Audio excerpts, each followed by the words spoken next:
Yeshua knew that the night before Passover would be his last night on earth before leaving this world to return to his Father's side. All throughout his time with his disciples, Yeshua had demonstrated a deep and tender love for them, and now he longed to show them the full measure of his love. Before their evening meal had begun, the accuser had already deeply embedded betrayal into the heart of Judas Iscariot, the son of Simon.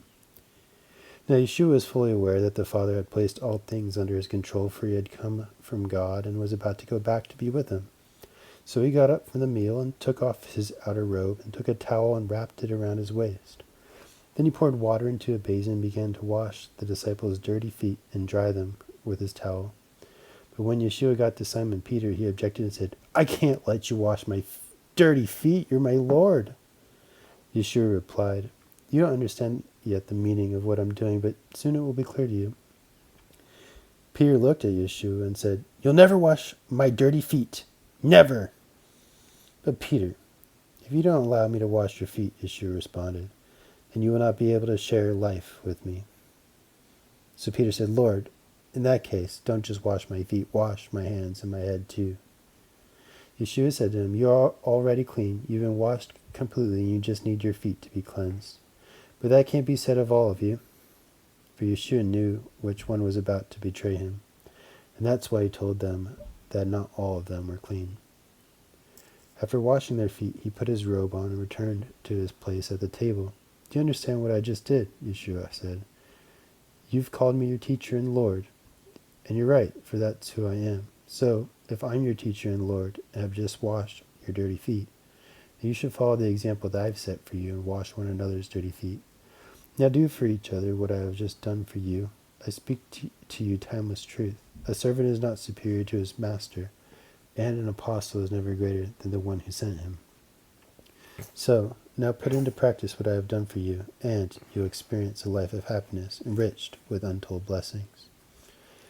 I don't refer to all of you when I tell you these things, for I know the ones I've chosen, to fulfill the scripture that says, 'The one who shared supper with me treacherously betrays me.'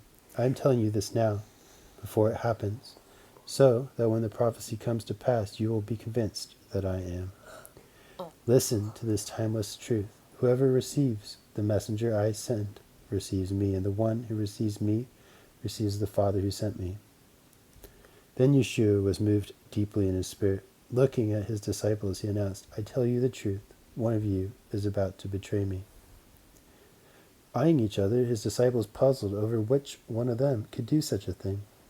The disciple that Yeshua dearly loved was at the right of him at the table and was leaning on his head on Yeshua.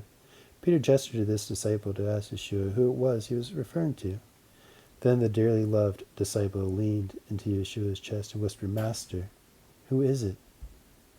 "The one I give this piece of bread to after I've dipped it in the bowl," Yeshua replied. Then he dipped a piece of bread into the bowl and handed it to Judas Iscariot, the son of Simon. And when Judas ate the piece of bread, Satan entered him.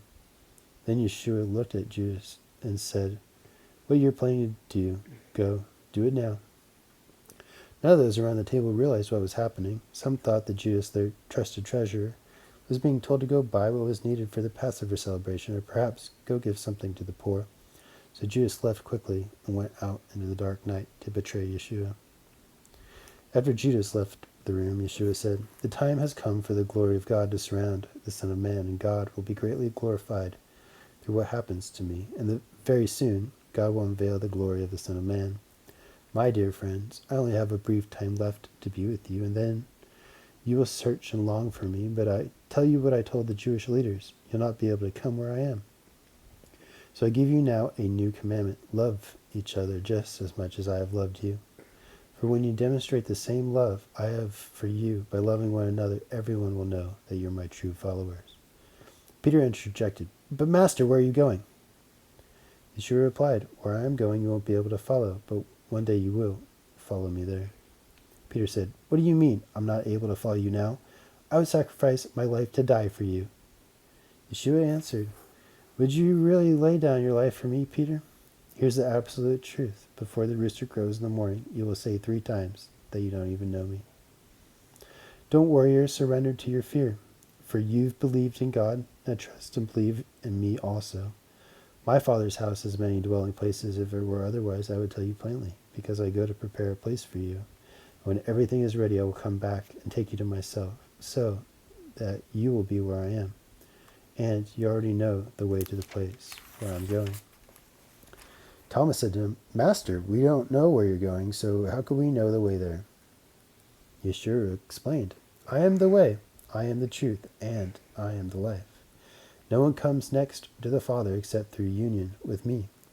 To know me is to know my Father too, and from now on you will realize that you have seen him and experienced him. Philip spoke up, Lord, show us the Father, and that will be all that we need. Yeshua replied, Philip, I've been with you all this time, and you still don't know who I am? How could you ask me to show you the Father? For anyone who has looked at me has seen the Father.